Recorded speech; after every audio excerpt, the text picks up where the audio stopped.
Hello everyone, welcome to understand UPSC daily current affairs initiative currently with me Rahul. Teachers day आज।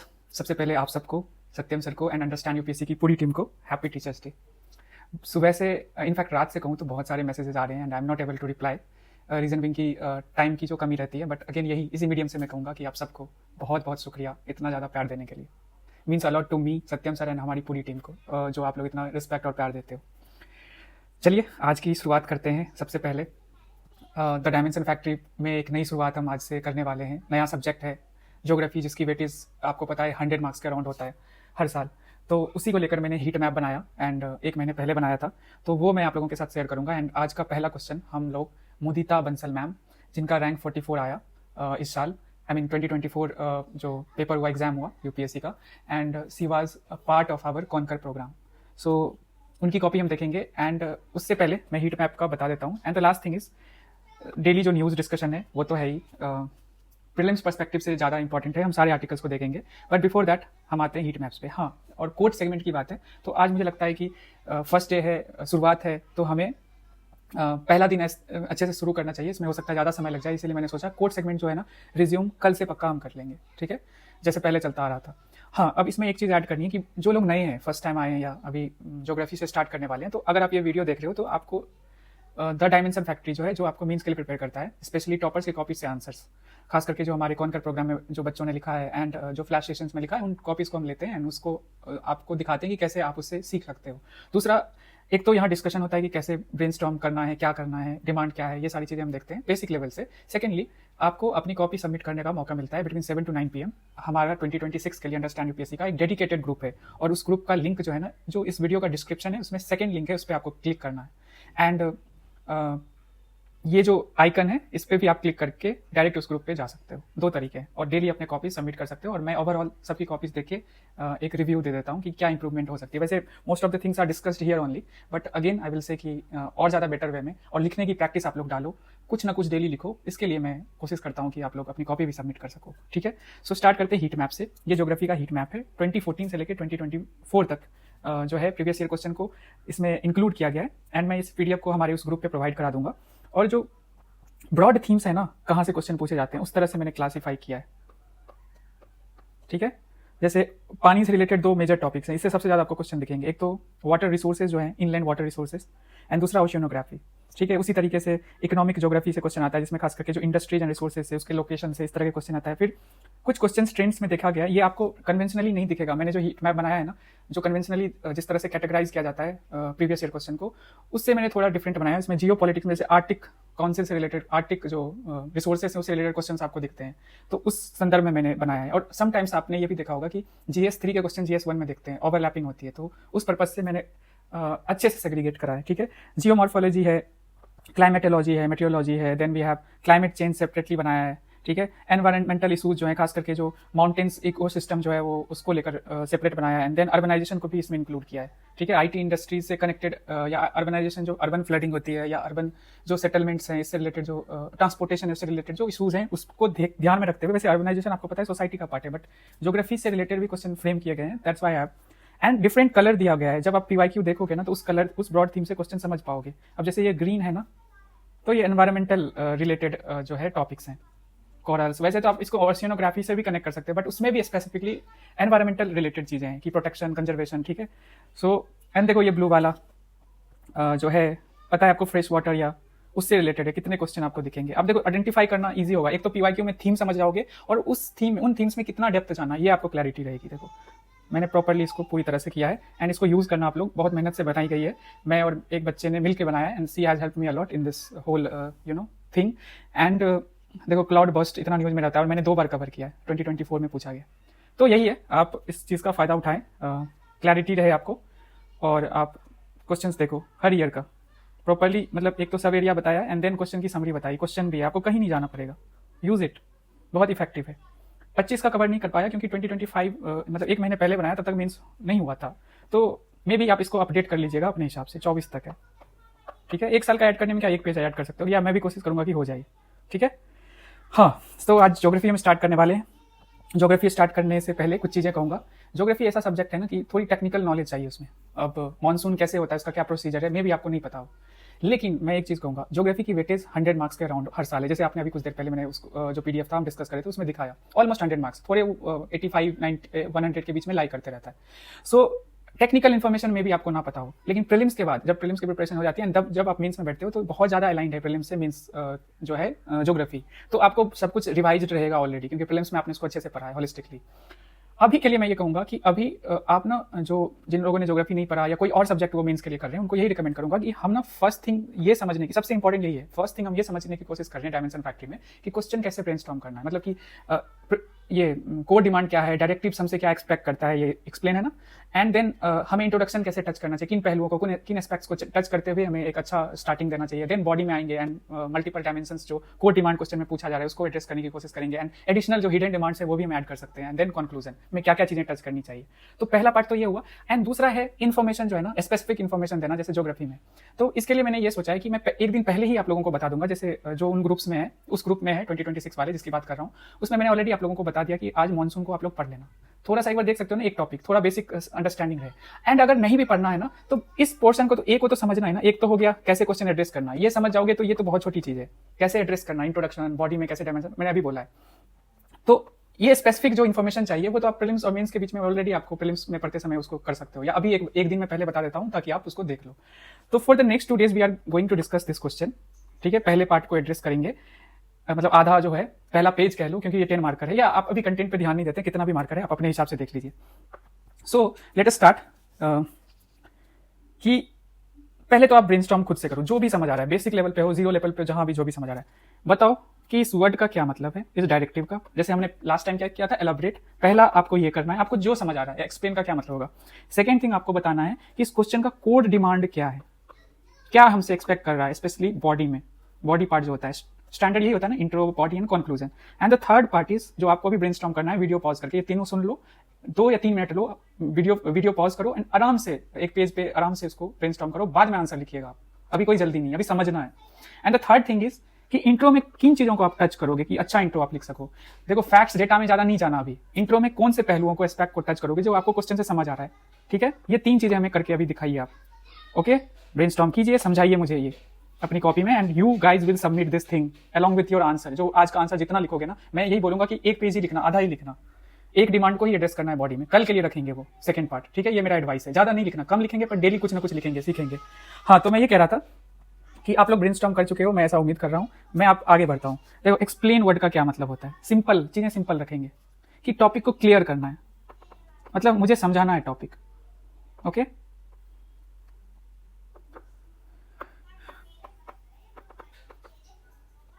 या कह सकते हो कि हम टॉपिक को अनफोल्ड, मतलब ये जो एक्सप्लेन में मेनली ना डेफिनेशन बेस्ड या कॉन्सेप्चुअल चीजें पूछी जाती है, मतलब कॉन्सेप्चुअल चीजें, तो अनफोल्ड करना है प्रोसेस को, जैसे यहाँ पे, ओके। तो ये एक्सप्लेन का ब्रॉड मीनिंग है। फर्स्ट पार्ट ये हुआ। सेकेंड थिंग इज, मैंने क्या बोला था कि कोर डिमांड क्या है, तो पूरा क्वेश्चन पढ़ते हैं। Explain the factors of contributing to the variability of Indian monsoon. Factors of contributing variability, ये वर्ड भी इंपॉर्टेंट है, एंड देन इसको कनेक्ट करना है इंडियन मॉनसून से। तो पहला डिमांड क्या कह रहा है कि हमें ये शो करना है कि कौन से ऐसे फैक्टर हैं, बॉडी के लिए है ये यार,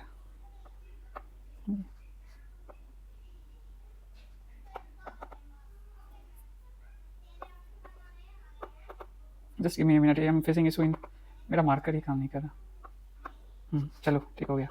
हाँ, तो बॉडी में हमें ये दिखाना है कि फर्स्ट पार्ट इज कि फैक्टर्स हैं जो कंट्रीब्यूट करते हैं variability of Indian monsoon, and the second part is discuss it's multi dimensional impact. एक ये हुआ एंड 2 ये हुआ। बॉडी में हमें ये 2 चीजें एड्रेस करनी है। तो पहला मतलब है कि प्रोसेस क्लैरिटी देनी है, ठीक है, कि वाई मॉनसून वेरीज एंड क्या फैक्टर हैं, एंड दूसरा है इंपैक्ट क्लैरिटी देनी है। मैं अच्छे से डिस्कस कर रहा हूं, प्लीज आप लोग इस चीज को मतलब ध्यान से सुनो, ठीक है, लाइटली मत लो, बहुत समय लगता है इसको बनाने में। एंड वैरी जब करता है तो क्या होता है उसका इंपैक्ट, मॉनसून जो वैरी करता है, ठीक है, उसका इंपैक्ट ये हमें बताना है। देन उसके बाद कंक्लूजन, यही आपका प्रॉपर इंट्रो। अब हम आएंगे क्वेश्चन के इंट्रो में। इंट्रो में क्या आएंगे मैं बताता हूँ। सो स्टार्ट करते हैं। देखो इंट्रोडक्शन में आप लोगों ने जो भी ब्रेनस्टॉर्म किया है, जो भी मतलब कि जिस भी तरीके से, सबसे पहला है मॉनसून, सबसे इंपॉर्टेंट इंडियन मानसून। तो एक तरीका है डिफाइन कर दो क्या है इंडियन मानसून, सबको पता होगा, seasonal reversal of wind accompanied by rainfall, ठीक है। एंड देन देखो ये पहला एस्पेक्ट हुआ, and then the second thing is कि आपको दिखाना है कि वेरिएबिलिटी एस्टैब्लिश करनी है, वेरिएबिलिटी जो होती है इंडियन मानसून में, मतलब ये दिखाना है इंट्रोडक्शन में। मैं फिर से कहूंगा, मैंने पहले भी कहा है कि इंट्रोडक्शन में आपका सबसे पहला काम है एग्जामिनर को समझाना कि आप क्वेश्चन समझ चुके हो, क्या वो पूछ रहा है इस क्वेश्चन के थ्रू, क्वेश्चन समझ चुके हो, ठीक है। और वहीं पे आपको शो करना पड़ेगा इंट्रोडक्शन में, एंड यहीं से एक अच्छा टोन स्टार्ट होता है, मतलब first impression is the last impression. तो वेरिएबिलिटी भी एस्टेब्लिश करनी पड़ेगी इंडियन मानसून की, डेफिनेशन देने से नहीं होगा, भाग नहीं सकते। या हाँ, और ये दूसरा तरीका हम ये अपना सकते हैं कि कोई डेटा से स्टार्ट कर सकते हैं, जैसे साउथ वेस्ट मानसून के बारे में पता है ना, 70% ऑफ इंडियाज रेन, यहीं से हम रेनफॉल जो है यहीं से हमें मिलता है। And again establish the variability, और हो सकता है अगर स्पेस है तो वेरिएबिलिटी की वजह से जो इम्पैक्ट है हल्का फल्का, मतलब कि ऊपर ऊपर बता सकते हो कि मैं क्वेश्चन समझ चुका हूं कि इंडियन मानसून के बारे में पूछ रहे हो, उसमें इंडियन मानसून में वेरिएबिलिटी के बारे में पूछ रहे हो, और उसका क्या मतलब जो फैक्टर्स हैं वेरियस फैक्टर्स की वजह से, एंड देन उसका क्या इम्पैक्ट है, ठीक है। तो ऐसे हम स्टार्ट कर सकते हैं। ये हो गया इंट्रो। अब आते हैं बॉडी में पहला जो कोर डिमांड है। क्या है पहला कोर डिमांड? हमें एस्टैब्लिश करनी है फैक्टर्स जिससे कॉन्ट्रीब्यूट होती है वेरिएबिलिटी। तो वेरियस वेज हैं जिससे हम कर सकते हैं, मतलब लेकिन उसके अंदर जो पॉइंट्स आर्ग्यूमेंट सेम ही होंगे, मतलब आप सब हेडिंग्स मल्टीपल डाल सकते हो फैक्टर्स के लिए, ठीक है, जिससे वेरिएबिलिटी होती है, लेकिन उसके लिए जो पॉइंट्स होंगे सेम ही होंगे। एक तरीका है, ध्यान से सुनना, ग्लोबल फैक्टर्स कर सकते हैं हम, और दूसरा लोकल या रीजनल फैक्टर्स कर सकते हैं। बताता हूं, सब बताऊंगा, या रीजनल आप समझ लो। सेकेंड वन इज हम नेचुरल कर सकते हैं, या सेकेंड मतलब नेचुरल के साथ साथ हमें ये करना है एंथ्रोपोजेनिक, जो एंथ्रोपोजेनिक है ना रीजंस, वो भी हम दिखा सकते हैं जो ह्यूमन की वजह से हो रहा है। तीसरा हम ऐसे दिखा सकते हैं कि जैसे फॉर एग्जांपल नेचुरल, ये मतलब इस तरह से क्लासिफिकेशन, ज्योग्राफी का सिलेबस ही यूज कर लूंगा उसके कीवर्ड्स। कैसे? तो मैं दिखा सकता हूँ एटमॉस्फेरिक फैक्टर्स, फिर मैं दिखा सकता हूँ ये oceanic factors, and then terrestrial, ठीक है। अब इन तीनों में या और भी तरीके यूज कर सकते हो, मतलब मैं ये बता रहा हूँ कि आप इस तरह से सब हेडिंग देके उसमें 4-5 पॉइंट्स दिखा दो, इसमें 2-3 पॉइंट्स दिखा दो, इसमें भी सिमिलरली 4-5 पॉइंट्स दिखा दो, और 1-2 पॉइंट्स इसमें ये दिखा दो। सिमिलरली इसको उन्हीं पॉइंट्स को ऐसे डिवाइड कर लेना है अगर आपको ज्योग्राफिकल चीजों का नॉलेज है। अब मेजर पॉइंट्स क्या क्या होंगे, ये टेक्निकल चीज है, अगर आपने नहीं पढ़ा है तो फिर आपको यहाँ दिक्कत होगी, बट अगेन अभी आप हेल्प ले सकते हो, ठीक है। जो सेकेंड पार्ट है यहाँ पे ले सकते हो। पहला होगा कि सबसे पहले दिमाग में क्या आएगा, एल नीनो ला नीना होता है एनसो, तो उसमें जो एल नीनो होता है उसकी वजह से एक्सपेक्ट मतलब कि रेनफॉल जो इंडिया में ना वो बढ़ता है, सॉरी घटता है, ऐसा देखा गया है, नॉट ऑलवेज बट घटता है, और ला नीना की वजह से बढ़ता है। जैसे अभी ला नीना चल रहा है, ला नीना फेज है तो इस बार बारिश ज्यादा हुई है, इसको आप कंसीडर कर सकते हो। मतलब कि मैंने पहले पॉइंट बता देता हूँ। सेकेंड पार्ट हम कह सकते हैं कि हम इंक्लूड कर सकते हैं कि इंडियन ओशन डाइपोल है IOD, तो जब वेस्टर्न इंडियन ओशन का जो सरफेस वाटर गर्म होगा ना, वार्म होगा ना, तो वो फेवरेबल होता है इंडियन मानसून के लिए, साउथ वेस्ट मानसून के लिए, तो ये भी हम कर सकते हैं। तीसरा फैक्टर हम शो कर सकते हैं कि मैडन जो जूलियन ऑसिलेशन के बारे में आपको पता होगा, अगर आपने पढ़ा है, नहीं पढ़ा तो कोई बात नहीं, तो उसकी वजह से भी पॉजिटिव इंपैक्ट पड़ता है इंडियन मानसून को, बारिश ज़्यादा होती है। फोर्थ वन इज हम जा सकते हैं कि जो मतलब कि वी हैव जो विंड सिस्टम होता है अपर ट्रोपोस्फेयर में, जेट स्ट्रीम, तो वेस्टर्ली जेट स्ट्रीम की वजह से भी फेवरेबल जो है condition, jet stream favourable conditions होते हैं इंडियन मानसून में, मतलब कि आपको बारिश ज़्यादा होती है। फिर एक फैक्टर और डाल सकते हो कि जो ये ग्लोबल वार्मिंग है उसकी वजह से क्या हो रहा है, वेरिएबिलिटी पे क्या इंपैक्ट पड़ रहा है, इरेक्टिक हो रहा है मानसून, और एक्सट्रीम भी हो रहा है, ठीक है। ऐसे कर सकते हैं, मतलब कि वेरिएबिलिटी किन चीज़ों की वजह से हो रहा है, तो ये हम कर सकते हैं। और यहाँ पे देखो, अगर इस चीज़ को हटा लो, ग्लोबल वार्मिंग जो ह्यूमन की वजह से होता है, हमारे एक्शंस की वजह से मेनली होता है, सो ये नेचुरल में आएगा या ये एक्सटर्नल में आएगा, external in the sense global में आएगा। अभी जो हमने क्लासिफाई किया था मल्टीपल वेज ग्लोबल फैक्टर्स में, अब लोकल फैक्टर्स की बात कर लेता हूँ। मतलब बहुत पॉइंट्स निकलेंगे यार, अगर आपने थोड़ी सी भी ज्योग्राफी पढ़ी है ना तो खत्म नहीं होगा। लैंड सी जो है ना, इसका जो थर्मल जो कॉन्ट्रास्ट है, मतलब कितना हीट होता है, उसकी वजह से भी मानसून, उस पर भी मानसून का इम्पैक्ट, मतलब मानसून का इम्पैक्ट इसकी वजह से मानसून पे पड़ता है, ठीक है, मानसून पर पड़ता है। सेकंड थिंग इज हम जो स्नो कवर है हिमालय में, अगर स्नो कवर ज़्यादा है, एल्बिडो पता है ना, स्नो की ज़्यादा होती है, तो क्या होगा कि जो डिफरेंशिएशन है, क्योंकि वो रिफ्लेक्ट कर देगा सनलाइट को, तो डिफरेंशिएशन जो है, थर्मल कॉन्ट्रास्ट जो है ज़्यादा हो नहीं पाएगा, तो उसकी वजह से भी मानसून वीक हो जाती है।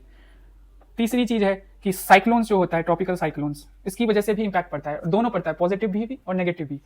अगर प्री मानसून साइक्लोन आ रहा है मानसून से पहले, तो क्या होगा, ये नेगेटिव इंपैक्ट डालता है, डिले कर सकता है, क्योंकि प्रेशर बैलेंस कर देता है ये। एंड जब मानसून के टाइम में ही ट्रॉपिकल साइक्लोन आएगा, चाहे अरेबियन सी हो या हमारा ये बे ऑफ बंगाल हो, तो वहां पे ये फायदा पहुंचाता है, मतलब फेवरेबल होता है।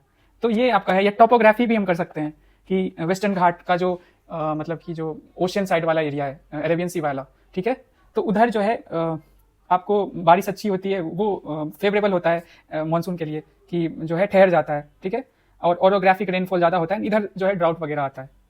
तो ये आपका लोकल फैक्टर्स दिखा सकते हो, ग्लोबल एंड लोकल। अब इसी को आप ना मल्टीपल वेज में ब्रेक कर दो, जैसे मैंने बोला नेचुरल एंथ्रोपोजेनिक में कर सकते हो, अब इसमें एटमॉस्फेरिक में इंसो को डाल सकते हो, एमजीओ जो मैडियन ओशन जो मैडियन जूलियन ओसिलेशन है उसको डाल सकते हो, फिर जेट स्ट्रीम को डाल सकते हो, वेस्टर्लीज को डाल सकते हो, ओशियनिक में इंडियन ओशियन डाइपोल को डाल सकते हो। वैसे कुछ बच्चे बोलेंगे इंसो जो है ना दोनों atmospheric as well as oceanic है। एटमॉस्फेरिक इस सेंस में कि पैसिफिक की हीटिंग जो है ना उससे तय होता है, बट उसके साथ साथ ना ट्रेड विंड्स में भी चेंज आते हैं, तो दोनों फैक्टर्स इंक्लूडेड है, मतलब बट मेजरली मैं इसको कंसीडर करूंगा एटमॉस्फेरिक में ही इंसो को, ठीक है। देन टेरेस्टेरियल में हम जो लैंड हीटिंग होती है स्नो जो, ठीक है, स्नो की वजह से, मतलब ये सारे रीजन डाल सकते हैं। और एंथ्रोपोजेनिक अगर हम करें, नेचुरल में तो ये सब डाल देंगे मोस्ट ऑफ दिन, और एंथ्रोपोजेनिक में हम कर सकते हैं कि एक तो ग्लोबल वार्मिंग या क्लाइमेट चेंज हो रहा है, दूसरा हम कर सकते हैं कि जो पॉल्यूशन है या एरोसोल्स होते हैं ना, वो भी इम्पैक्ट करते हैं मानसून को, ठीक है। फिर द थर्ड, क्योंकि स्कैटर कर देता है ये जो सनलाइट आता है, एंड सनलाइट को ये एब्जॉर्ब कर लेता है, तो सरफेस पे पहुंचने नहीं देता है कि ये गर्म होगा। एंड ये जरूरी है कि डिफरेंस होना चाहिए लैंड और ओशन के बीच में, टेम्परेचर डिफरेंस, पता है ना, ITC जेड, ये सारा कॉन्सेप्ट आई होप आप लोगों को थोड़ा बहुत पता होगा। सो दिस इज ऑल, मतलब कि इस क्वेश्चन का फर्स्ट पार्ट हमने एड्रेस किया। मैम का देख लेते हैं। सो मैम ने सिंपली इंडियन ओशन को seasonal reversal of wind pattern causing moisture laden winds to enter Indian subcontinent, तो मैम ने सिंपली डिफाइन किया है। ओके, देखो मैम के पास लिमिटेड टाइम है, एज आई हैव सेड, कि उसमें ये बेस्ट दे रही है अपना। ओके, तो इस आप बताओ इसको इंट्रोडक्शन में क्या मिसिंग है, आप लोग बताओ, कि जो एस्टैब्लिश हम कर रहे थे ना वेरिएबिलिटी, मानसून की वेरिएबिलिटी जो एस्टैब्लिश कर रहे थे, वो इसमें मिसिंग है। तो वो हमें ऐड एक छोटा सा लाइन डाल के कर सकते हैं। क्या कर सकते हैं कि एक तो डिफाइन कर दिया, however its onset intensity and distribution are highly variable due to complex interactions of various factors, जिसमें कि आप अपने तरीके से कर दो, ग्लोबल फैक्टर्स, रीजनल लोकल जो भी है, या आप नेचुरल एंथ्रोपोजेनिक जा सकते हो, या आप atmospheric oceanic and terrestrial factors लिख सकते हो। It is up to you. एक तरफ तो आपने वेरिएबिलिटी की बात की वेरियस फैक्टर्स की वजह से, दूसरी आप इस तरह से भी दिखा सकते हो कि ऑफ्टन रिजल्ट्स इन फ्लड्स, मतलब जैसे फॉर एग्जांपल आपने पहले डिफाइन किया या डेटा दिया मानसून का जो हम डिस्कस कर चुके हैं, एंड इंपैक्ट की थोड़ी सी बात कर दी कि often results yet it's variability often results in floods, droughts और अनइवन डिस्ट्रीब्यूशन, एक तो ये दिखा दिया इंपैक्ट, एंड दूसरा रीजन दे दिया कि this variability is driven by global oceanic जो भी फैक्टर्स है, ये लिख दो, ठीक है। तो एक चीज यहाँ पे आपको ऐड करनी है। ओके, तो एग्जामिनर को लगेगा कि ये क्वेश्चन समझ चुका है, कि डिमांड समझ चुका है, और एक सही टोन में हम इंट्रोड्यूस करेंगे। अब मैम ने क्या किया है, ये सबसे खूबसूरत लगता है मुझे टॉपर्स की कॉपीज में, वैल्यू एडिशन जो वो करते हैं। अब उन्होंने 100 में छोटा सा, बहुत ज्यादा स्पेस नहीं लिया, छोटा सा, ये ITC जेड की अभी बात कर रहा था, उसको शो कर दिया, एंड परफेक्ट मैप नहीं बनानी है, देखिए इतना है कि समझ आ जाए। ये भी एक चीज सीखी, एंड देखो एरो से दिखाया कि कैसे मूव करता है साउथ वेस्ट मानसून, सिंपल है ना। एंड फैक्टर्स पे डायरेक्ट मैम ने हिट किया है, एंड उन्होंने ना कोई डिवीजन नहीं किया, सीधा temperature and location of ITC Z, एक पॉइंट ये हमने छोड़ दिया, इसको उन्होंने फर्स्ट पे प्रेफरेंस दिया है। दूसरा इंसो की बात की हमने किया कि एलिनो का क्या इंपैक्ट है, और लानिना का थोड़ा थोड़ा बताया, दोनों को ज्यादा देखो खोला नहीं जा रहा है, वाइड नहीं, सिंपल है। वॉकर, हाँ, ये भी सर्कुलेशन को उन्होंने effect monsoon, then Madden Julian circulation या ऑसिलेशन को भी उन्होंने इंक्लूड किया है। इंडियन ओशन डाइपोल जो है IOD की बात कर चुके हैं, पॉजिटिव IOD से हायर रेनफॉल आती है, ये भी हम बात करें। जेट स्ट्रीम्स, ठीक है, परमानेंट एंड टेम्परेरी, इसकी बात करी है मैम ने। एंड देन वो सीधा आ गई मल्टीपल इंपैक्ट पे, जो कि हम कल डिस्कस करेंगे, ठीक है। मेजर चीज इस क्वेश्चन में वैसे डिस्कस हो चुका है, तो आपको मैं ये कल जब डिस्कशन हो जाएगा तो ये उनकी कॉपी प्रोवाइड करा दूंगा, बट अभी मैं ये सजेस्ट करूंगा कि अभी मत देखिए, अभी खुद से कीजिए, खुद से जो पॉइंट जनरेट हो रहा है वो कीजिए। And the first part, A part, जिसको मैं बोलता हूँ क्वेश्चन समझना, कोड डिमांड समझना, डायरेक्टिव समझना, एक्सप्लेन, डिस्कस, एंड देन जो है आपको समझाना है कि मतलब स्टार्ट कैसे करनी है, इंट्रो में किन चीजों को टच करना है। अभी डेटा फैक्ट्स के पीछे नहीं भागना है, समझना है एंड समझाना है एग्जामिनर को, ठीक है। So that's it. I hope ये अच्छा सेशन रहा होगा। एंजियोग्राफी की हमने ऐसे शुरुआत करी है। अगर आपको वीडियो अच्छा लग रहा है तो प्लीज़ लाइक कीजिए, और इसको ना शेयर कीजिए, अगर किसी और बच्चे को जो प्रिपरेशन कर रहे हैं उनको फायदा होगा इससे, ठीक है। और लाइक तो कर दीजिए, क्योंकि इससे यही तरीका है जिससे मुझे पता चलता है कि बच्चे प्यार, मतलब जो हमारा कंटेंट है उसको उन्हें अच्छा लग रहा है। उनके जैसे हमने सोसाइटी कंप्लीट की, 6 questions we discussed, and then society में किस तरह से मल्टीपल डायमेंशंस क्रिएट कर सकते हैं वो कल मैंने डिस्कस किया। अगर नहीं देखा है वीडियो तो कल वाला वीडियो देख लो आप लोग। स्टार्ट करते हैं आज का आर्टिकल। सबसे पहला है IITM टॉप्स NIRF रैंकिंग्स। ये क्या होती है? ये प्रीलिम्स एंड स्टेट PCS के लिए इंपॉर्टेंट है। और इसको हम कनेक्ट कर सकते हैं GS2 में एजुकेशन, ठीक है, एफिशिएंसी, अच्छे हायर जो हमारे इंस्टीट्यूशन है हायर जो स्टडीज प्रोवाइड कराते हैं, तो उसी को अक्रेडिशन जो accredit sorry just give me a minute. So हाँ, तो एक टर्म है अक्रेडिटेशन, ठीक है।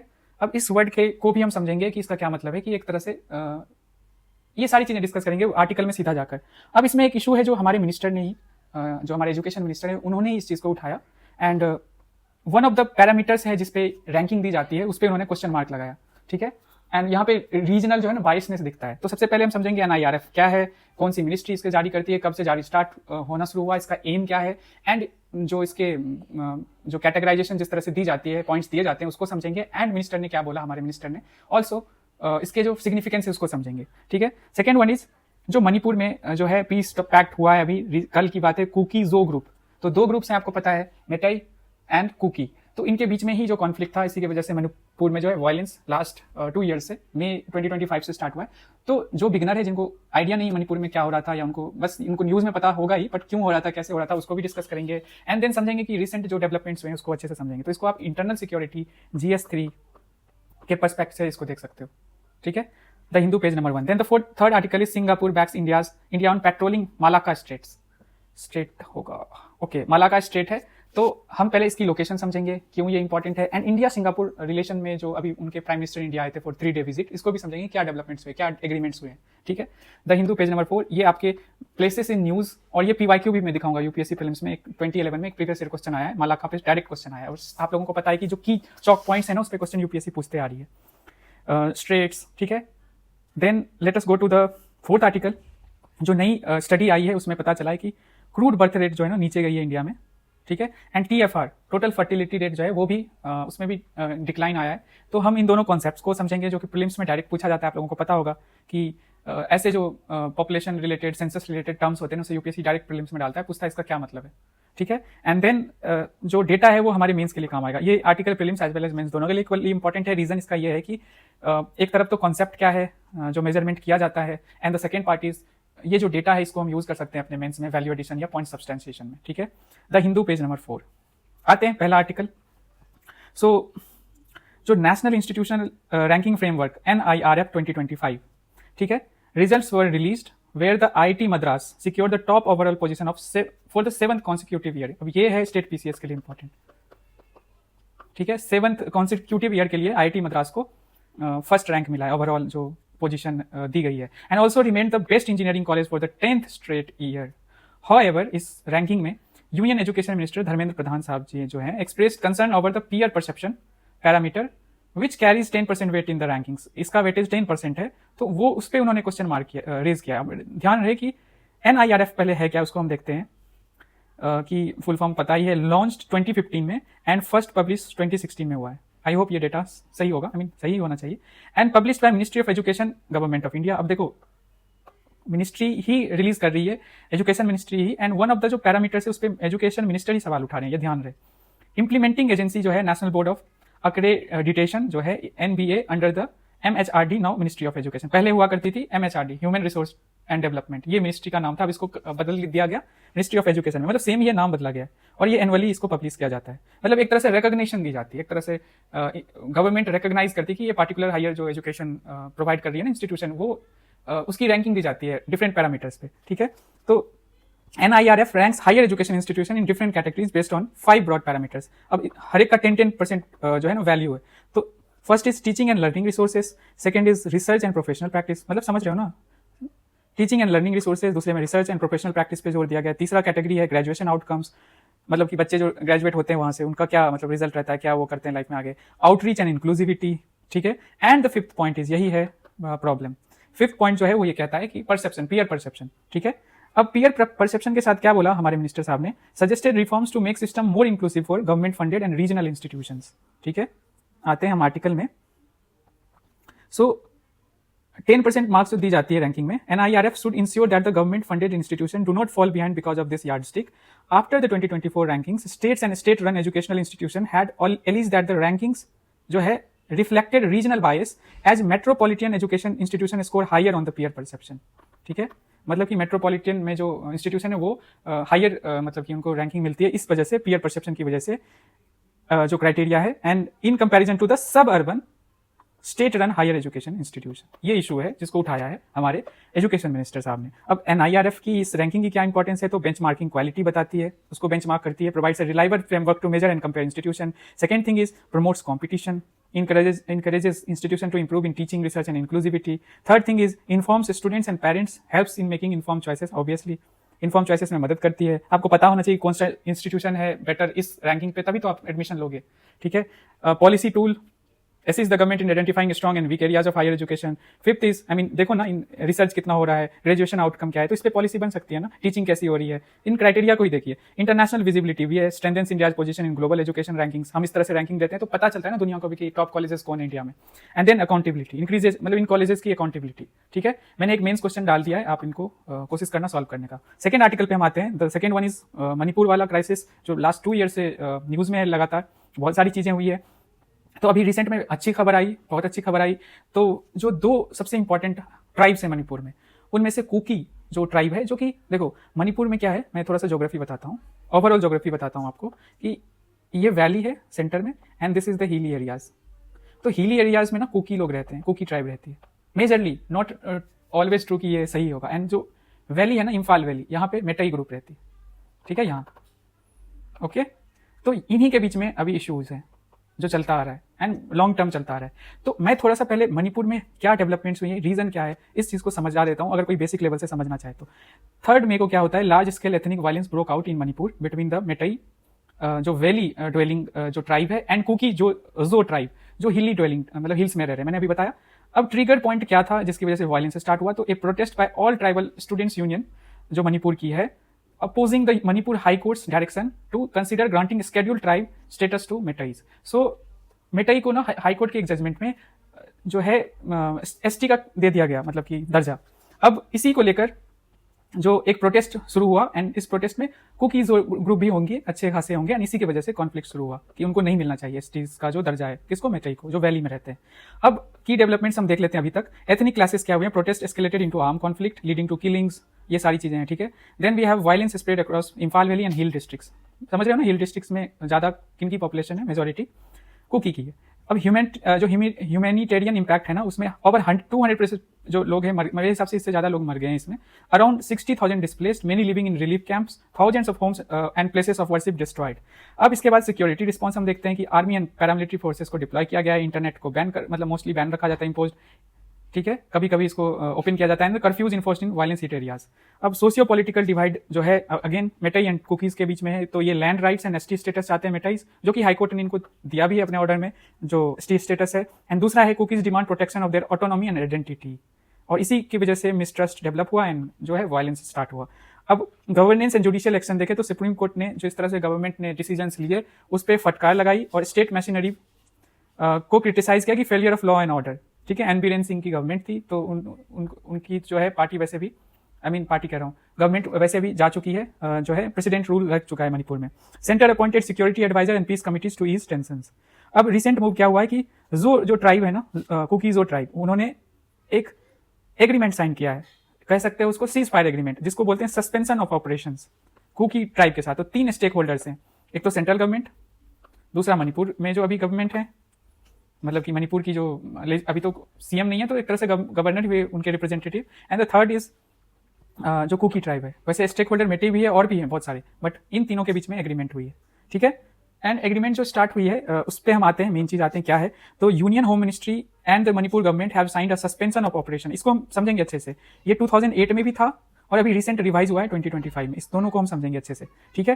पैक्ट विद कुकीज वो insurgent groups ahead of PM Narendra Modi upcoming visit to Manipur. अभी ऐसा कयास लगाया जा रहा है, ऐसा एक्सपेक्टेशन है कि प्राइम मिनिस्टर जो हमारे हैं नरेंद्र मोदी साहब, वो 13 सितंबर को मणिपुर जाने वाले, since the beginning of violence वो इस बीच में नहीं गए, अभी जाने वाले हैं 13 सितंबर। This comes after the months of ethnic classes between Kuki-Zo and Meitei communities since May 2023। अब सस्पेंशन ऑफ ऑपरेशंस क्या है, इसको देखते हैं। देखो, इतना डेप्थ में समझने की कोई जरूरत नहीं है, जो कि प्रीलिम्स मेंस में नहीं आएगा, ओवरऑल आपको समझना है। बट अगर आप इंटरव्यू दे रहे हो और ये आर्टिकल आपको सच कहूं तो कितना वेल इन्फॉर्म्ड हो वो बताएगा। अंडरस्टैंडिंग डेवलप करना, न्यूज़पेपर क्यों पढ़ते हैं, हर चीज जो है ना नहीं है इंपॉर्टेंट, बट सबसे इंपॉर्टेंट मुझे लगता है फैक्ट्स फिगर्स जमा करने से बेटर है अंडरस्टैंडिंग डेवलप करना। अब वही करवाऊंगा। क्या है सस्पेंशन ऑफ ऑपरेशंस, क्या रही है डेवलपमेंट इसकी, इवन बिफोर जो मणिपुर में अभी करंट क्राइसिस है उससे पहले की, तो एक अंडरस्टैंडिंग वेल इन्फॉर्म्ड इंसान जो है ना आप बनते हो इसको पढ़ के, इवन एज अ सिटीजन, कि कुछ भी न्यूज चैनल में जो चलता है उससे दूर रहकर आप पूरी मैटर को एक बोलते हैं बर्ड्स आई व्यू से समझते हो, एंड आपसे यही एक्सपेक्ट करता है UPSC, especially in the interview. ठीक है, तो सस्पेंशन ऑफ ऑपरेशन क्या है? The cease fire arrangement between the government and insurgent groups. ठीक है, insurgent cadres agree to halt violence and stay in designated camps while security forces suspend operations against them. तो इनको designated camps में रहना पड़ता है जो इंसर्जेंट ग्रुप्स हैं, मतलब इंसर्जेंट ग्रुप्स खुद मानते हैं कि हमें वहीं रहना है, मतलब इतने दूर में हमें रहना है, एंड सिक्योरिटी फोर्सेज जो है ना उनके अगेंस्ट जो ऑपरेशन चलते हैं उसको सस्पेंड कर देते हैं, रोक देते हैं। अब जो है ना it allows space for dialogue, negotiated political settlement within the constitutional framework. हो गया ना, जिस तरह से हमारा गांधी जी का प्रिंसिपल है वही हम फॉलो कर रहे हैं, डायलॉग हो रहा है वायलेंस के बजाय, बातचीत हो रही है, सब अपने पक्ष रख रहे हैं, देन डिसीजन मेकिंग हो रही है। इसका एग्जाम्पल बहुत अच्छा ही है। सो रिवाइज्ड रूल्स क्या है? तो अब जो मेन चीज है इस सस्पेंशन ऑफ ऑपरेशन 2025 का, हम वो देखेंगे कि टेरिटोरियल इंटेग्रिटी की बात की गई है, इसको रीअफर्म किया गया है, no compromise on Manipur boundaries, ये फिक्स रहेगी, ये कहा है, मतलब ये एग्रीमेंट में हुआ है। Second thing is relocation of camps, तो अभी मैंने इस कैंप की बात की ना, डेजिग्नेटेड कैंप में रहेंगे, तो उनको रीलोकेट किया जाएगा। Insurgent groups must shift camps as per the security concerns. ठीक है, मतलब वो लोग जाएंगे उन कैंप्स में जिस पे बात हुई है, जहां पे उन्हें रहना है। थर्ड इज कैडर वेरिफिकेशन, अब उनको वेरीफाई किया जाएगा कि इंडियन है, कि फॉरेनर्स आ गए इंडिया में, वो इसमें पार्टिसिपेट कर रहे हैं। कई बार ऐसा आरोप लगता है ना कि म्यांमार से जो है फॉरेनर्स भी इंडिया में आ चुके हैं, इस पूरे इशू में इन्वॉल्व है, और जो मॉडर्न आर्म्स होते हैं ना वो लेकर आ गए हैं। Then we have negotiated settlement clause, तो इसमें न्यू इंक्लूजन है, any political solution will be within the constitution, मतलब कॉन्स्टिट्यूशन को ही फॉलो करते हुए आप कोई भी निगोशिएशन पे पहुंचोगे, इससे बाहर नहीं जाओगे। ये कुकी जो ग्रुप भी मानता है इस एसओपी में, सॉरी एसओ, हाँ एस सस्पेंशन ऑफ ऑपरेशन, तो एसओओ है कह सकते हो उसको। और जो नेशनल हाईवे है ना इम्फाल दीमापुर, इसको कुकी ने रीएश्योर किया है, उस कुकी जो जू ट्राइब के रिप्रेजेंटेटिव्स हैं उन्होंने एश्योर किया कि इसको वो ना मतलब रोकेंगे नहीं इसको, क्योंकि ये वाइटल रूट है कनेक्टिंग, मतलब एश्योर किया गवर्नमेंट को इसके थ्रू, मतलब इस एग्रीमेंट में, connecting the vital Imphal valley with Nagaland and Assam, मतलब इंडियन जो मेनलैंड है उससे कनेक्टेड है, critical for supply of essential good and commodities. अब 2008 और 2025 में क्या कंपैरिजन है? इससे पहले भी हुआ, मैंने 2008 की भी मैंने बात की। अब इसमें क्या था ना, cease fire with Kuki insurgent group एम था, इंसर्जेंट जो था 2008 में kept in designated camps, arms under lock, okay, arms under lock. Then talks allowed on territorial autonomous council, तब जो है ना इस बात पे भी बात किया जाता था कि कुकी ग्रुप्स के लिए ना मणिपुर के अंदर ऑटोनोमस काउंसिल्स बनाया जाए। No explicit mention of Manipur territorial integrity, वहां पे कोई ऐसा मेंशन नहीं था 2008 में, अभी जो है वो है, और एक तरह से अच्छी बात है।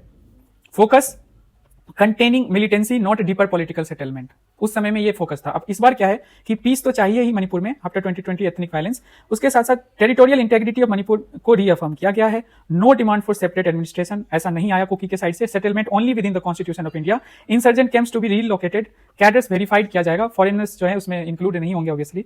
एडेड क्लॉज जो है निगोशिएटेड पॉलिटिकल, मतलब अभी पॉलिटिकल सेटलमेंट की ओर बढ़ रहे थे, पहले क्या था बस सीज फायर हो जाए कुकी इंसर्जेंट्स के साथ, और उनको ऑटोनोमस काउंसिल जो है उसकी डिमांड थी 2008 में, बट अभी वो नहीं है। And NH2 reopen for free movement of essentials, इनको रोका नहीं जाएगा। ठीक है, यही पूरा मामला है मणिपुर वाला, बहुत अच्छे से समझाया है बेसिक से लेके और अभी तक का जो रीसेंट डेवलपमेंट है, और कल क्या हुआ या आगे कैसे प्राइम मिनिस्टर हमारे जाने वाले हैं, इस सारी चीजों को हमने डिस्कस किया है। आई होप जो है आपको समझ आ गया हो।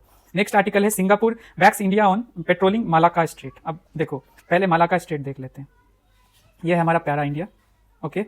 Then we have this is the Bay of Bengal, ये है अंडमान सी, हमें पता है कि यहाँ पे अंडमान है निकोबार आइलैंड से, खास करके निकोबार, ठीक है। And this is gulf of Thailand, और ये थाईलैंड सी कह सकते हो इसको, okay, this reason.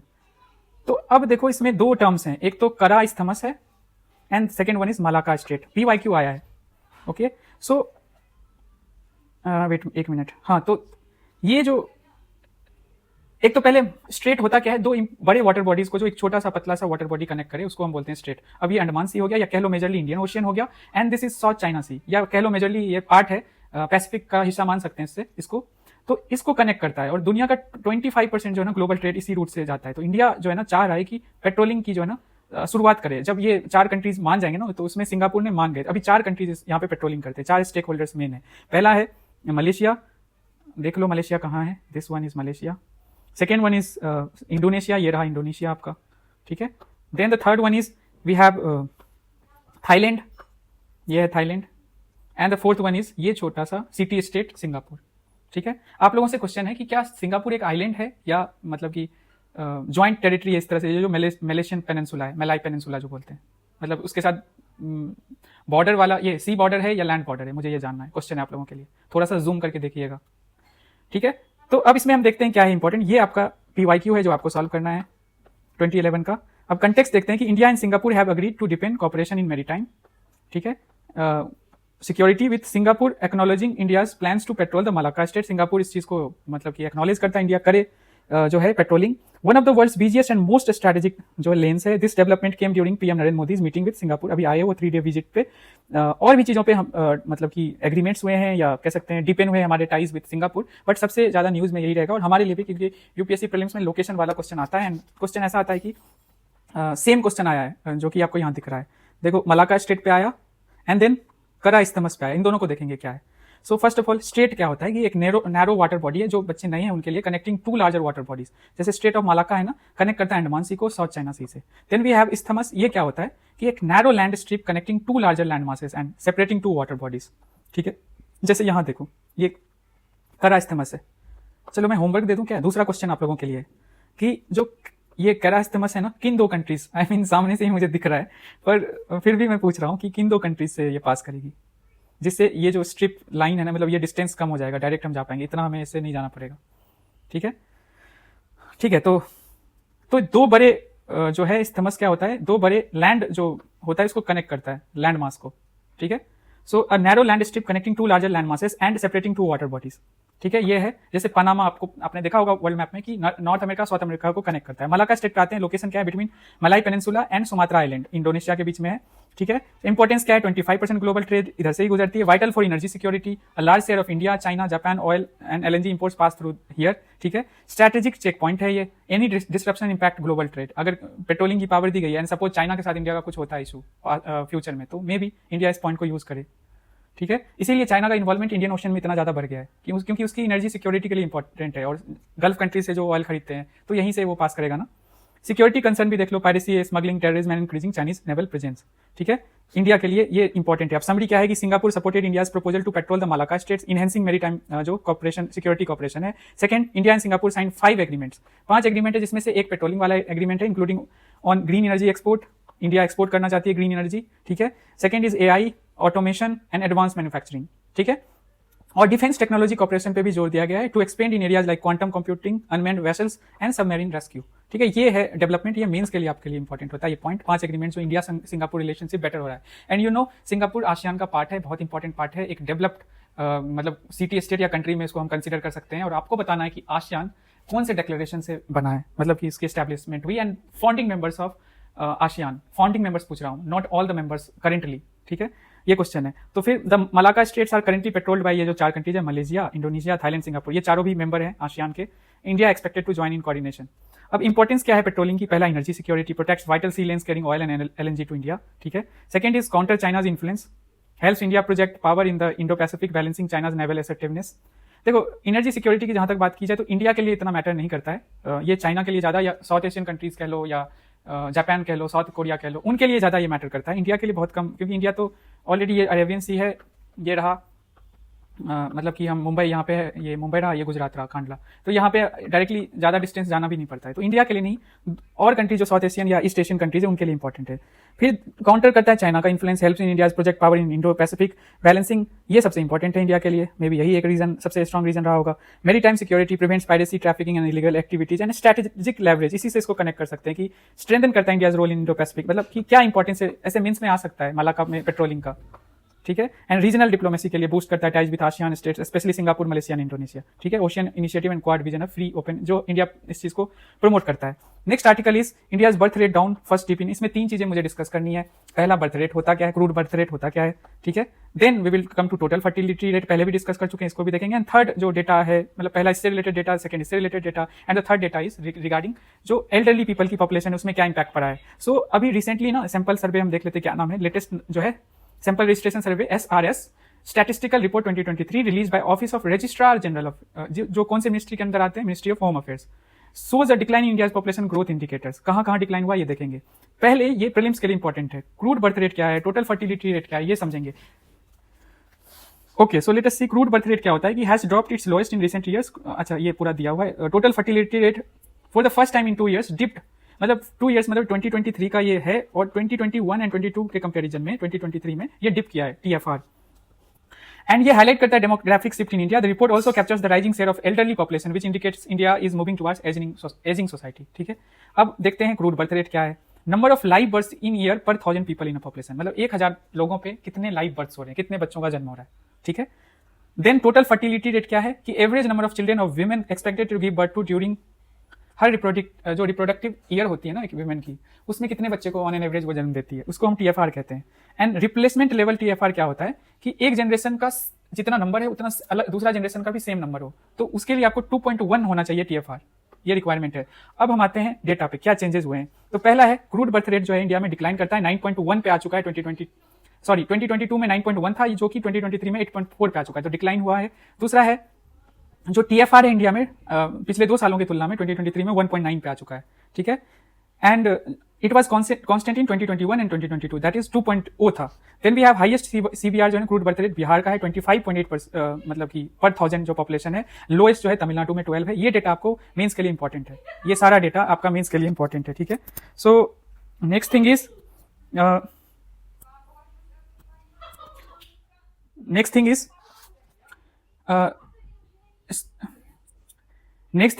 Just give me a minute, मैं थोड़ा पानी पी लूं।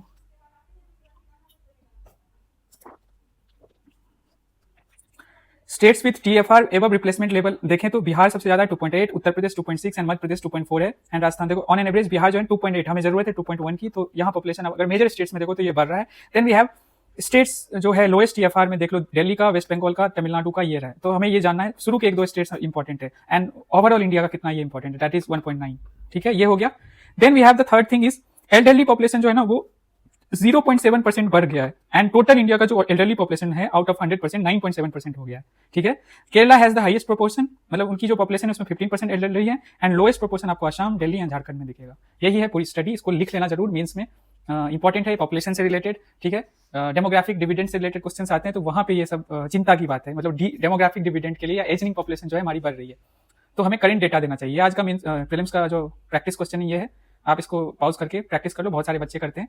And that's it for today, मिलते हैं हम कल। ठीक है, क्वेश्चन का सेकंड पार्ट डिस्कस करते हैं। आपसे मैं एक्सपेक्ट करता हूँ कि यू गाइस वुड कि क्वेश्चन जो है वो ब्रेनस्टॉर्म जो किया आपने वो सबमिट करोगे, क्वेश्चन जो मैंने पूछे हैं पूरे सेशन में वो आप अटेम्प्ट करोगे, एंड ऑल्सो जो आंसर का पहला पार्ट है वो लिखोगे along with the brainstorm part, और 7 to 9 PM आपको सबमिट करना है आज शाम में। ठीक है, और एक चीज मैं शुरू में भूल गया कि आज ईद भी है, जो हमारे मुस्लिम ब्रदर्स एंड सिस्टर्स हैं उनको बहुत बहुत बधाई।